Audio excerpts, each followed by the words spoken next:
I don't even know who to talk to about this anymore. Maybe just typing it all out, screaming into the void of the internet, will help me make sense of it.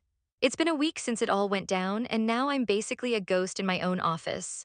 I'm not exaggerating. I walk to the coffee machine, and the lively chatter about weekend plans instantly flatlines into a discussion about the weather. People's eyes dart anywhere but at me. The team Slack channel, usually buzzing with gifs and inside jokes, goes dead silent for an hour if I post a work-related question. It's a masterclass in polite, collective shunning. And Sophia, she looks right through me, not in an angry, confrontational way. It's worse. It's a calm, complete erasure. Like I'm a scuff mark on the wall that she has decided isn't worth the effort of cleaning. And for what? Because I was honest. Because I dared to challenge a proposal in a meeting that was literally called a brainstorm. I keep replaying that moment, and this hot, prickly feeling of pure indignation crawls up my neck. I was doing my job. We're always being told to foster psychological safety and to challenge ideas, not people. Well, what was that if not a challenge? I was trying to push the team to save us from the comfortable mediocrity we always settle for. This is what disruption looks like. It's not supposed to be comfortable. So is she really that fragile? Or is everyone else just so deep in the corporate comfort zone that they've forgotten what a real, passionate debate feels like? I keep telling myself that what I did was for the greater good, an act of intellectual integrity. But then I see her walking down the hall, laughing with Dev about something on his screen, that same easy, crinkly-eyed laugh she used to share with me. In that split second, the anger it collapses. It leaves this hollow, sick feeling in my stomach, a void where all my self-righteousness used to be.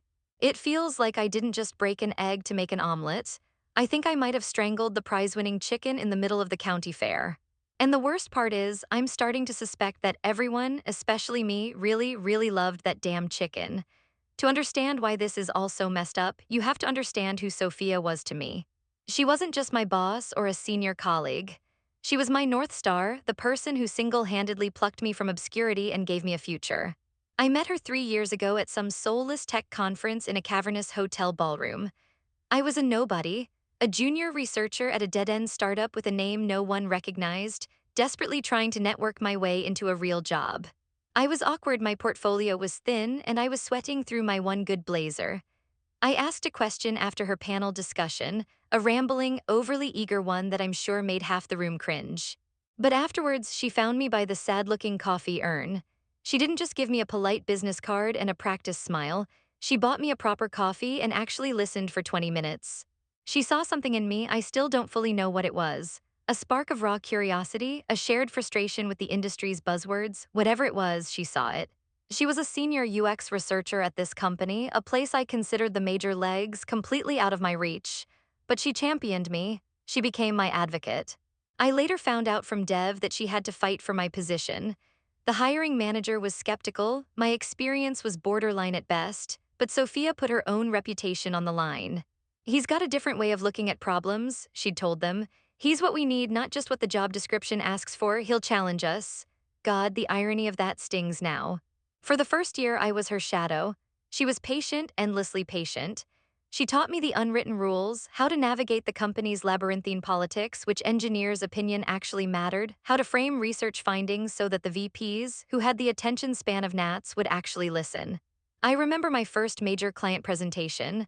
I completely bombed it. I got flustered by a tough question, mixed up the data on 2 key slides, and made our team look like amateurs. I spent the rest of the day hiding at my desk, updating my resume, just waiting for the axe to fall. Instead, Sophia took the heat. In the debrief with our department head, she said, "That's on me." The data was complex. I should have prepped him better for that line of questioning.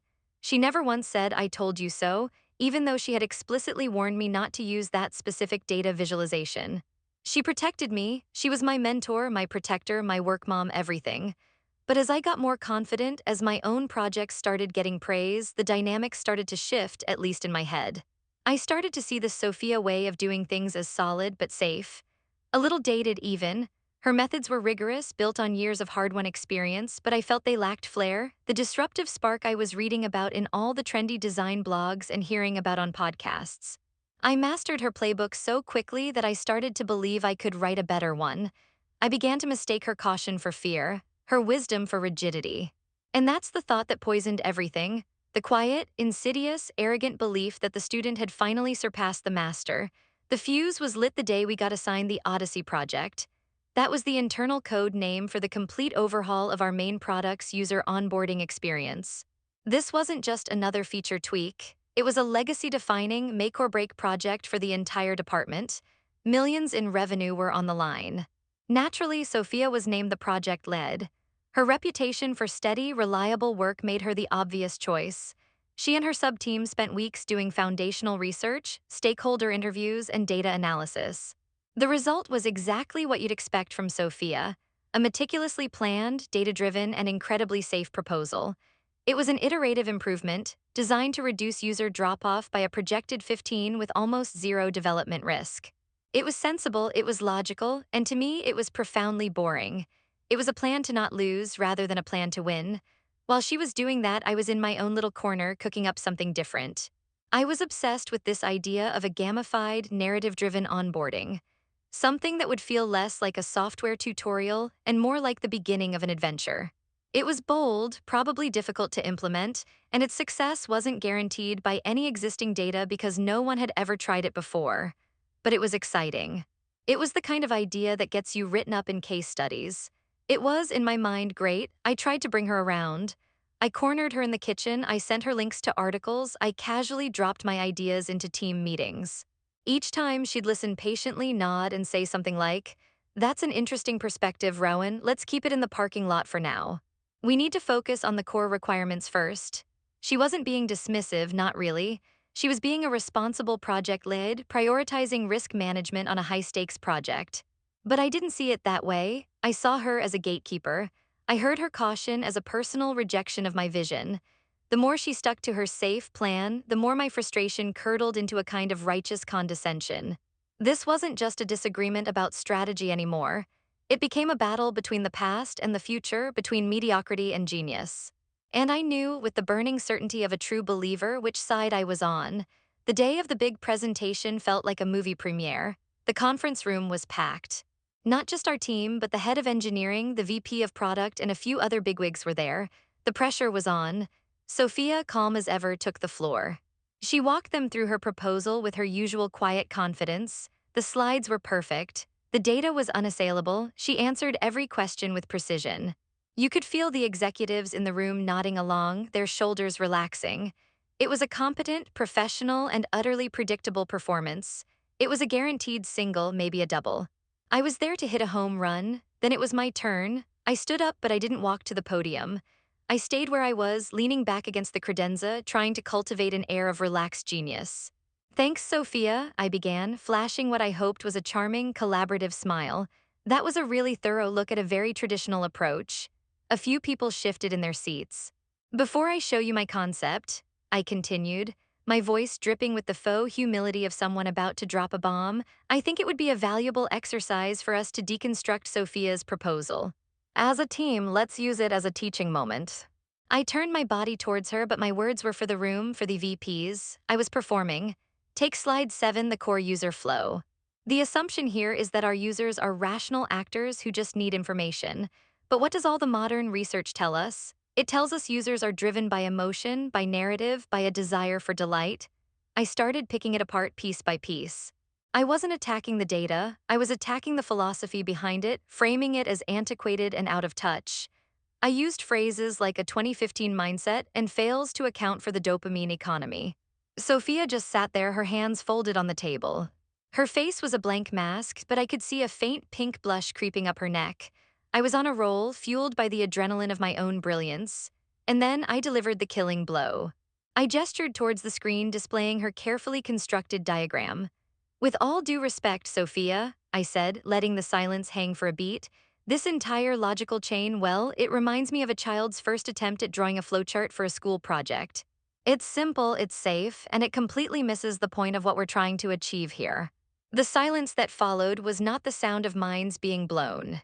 It was the sound of a collective, horrified gasp. It was the sound of every ounce of goodwill in the room evaporating. The VP of product cleared his throat and stared intently at his notebook. Dev was looking at his hands as if he'd never seen them before. And Sophia, she finally looked up at me. There was no anger in her eyes, no sadness. Just a look of profound, clinical assessment. like a geologist examining a rock that had just fallen from the sky and crushed her car. In that moment, I hadn't just disagreed with her. I had publicly, deliberately, and happily humiliated her in front of the very people whose respect she had spent years earning. And I, in my magnificent stupidity, felt a surge of victory. I thought I had just won. The rest of the meeting was a blur. I think I presented my own idea, but the energy was gone. The room was a vacuum. People asked a few perfunctory questions, but nobody engaged. They just wanted it to be over. The VP of product wrapped things up with a brisk, "Thank you, everyone, we have a lot to think about." It was the corporate equivalent of pulling the fire alarm. As people filed out, I felt a desperate need to fix the vibe. I saw Sophia gathering her laptop and papers, her movements stiff and precise. I walked over, clapped her on the shoulder with a jaunty, idiotic grin, and said, "Hey, no hard feelings, right? I just think it's important to really pressure test these things. Get the critical juices flowing." She didn't flinch, she didn't even turn her head, she just continued packing her bag. After a moment of complete silence, she said, "I need to get to my next meeting." Her voice was unnervingly neutral. It was the voice you use with a stranger who asks you for the time.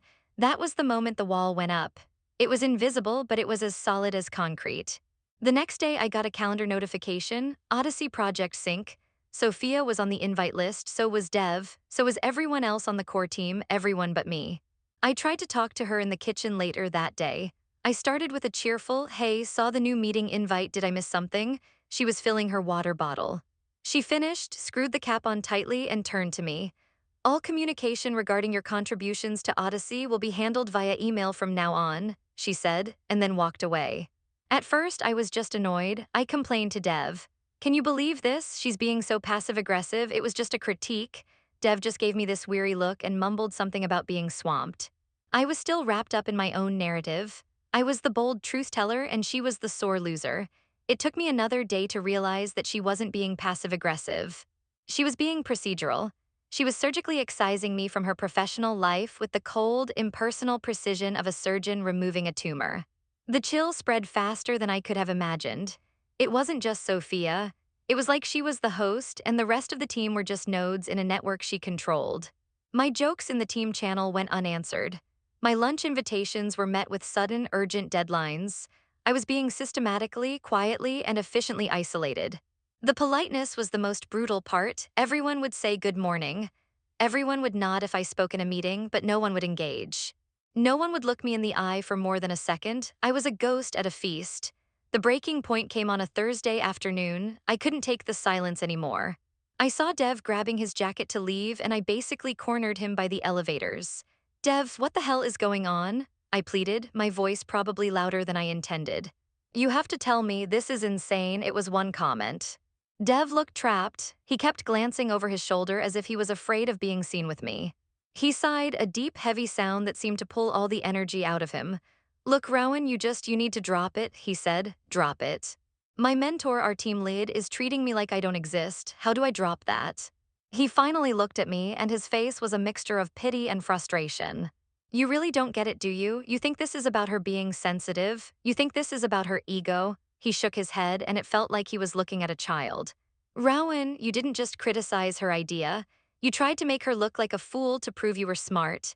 And you did it to the one person who stuck her neck out for you more than anyone else in this entire company." I started to protest, to bring up my disruptor theory again, but he cut me off. "Just stop, you want to know what's really going on?" he said, his voice dropping to a near whisper. "The VP talked to Sophia after the meeting. Tried to do some damage control, smooth things over, and you know what she told him." I just stood there frozen. Dev leaned in a little closer. She told him my biggest professional misjudgment wasn't a bad hire or a failed project. It was bringing Rowan into this team. She said, "I feel like I personally handed a loaded gun to a child who has no concept of respect, and he just fired it into the ceiling of a crowded room to see what would happen." "So no, Rowan," Dev finished, finally stepping into the arriving elevator. "I don't think she's going to get over it. You didn't just break an egg, you broke her trust, and for Sophia, that's the only thing that matters." The doors slid shut, leaving me alone in the hallway, the silence now roaring in my ears. The company's quarterly team building event was mandatory. A night of forced fun at a painfully trendy downtown bowling alley. In the past, I'd have loved it. It was always a chance to decompress, to joke with Sophia about terrible client feedback, to feel like part of something. This time, attending felt like walking to my own execution. I considered calling in sick, but knew it would just look cowardly. So I went, nursing the last, desperate sliver of hope that a change of scenery, a few drinks might break the spell. Maybe I could just get 5 minutes to talk to her to really, properly apologize. It was worse than I could have ever imagined. The moment I walked in, I saw her. She was in the center of a laughing, animated circle of our colleagues. She was holding a beer, telling a story, and she looked happy, genuinely, radiantly happy. She wasn't moping. She wasn't wounded. She had moved on, and the team had moved on with her. I was the only one still trapped back in that conference room. I stood there by the shoe rental counter, a drink in my hand, like a total outsider. I watched as Dev bowled a gutter ball, and she playfully shoved his shoulder. I saw the VP of product come over and chat with her, both of them laughing.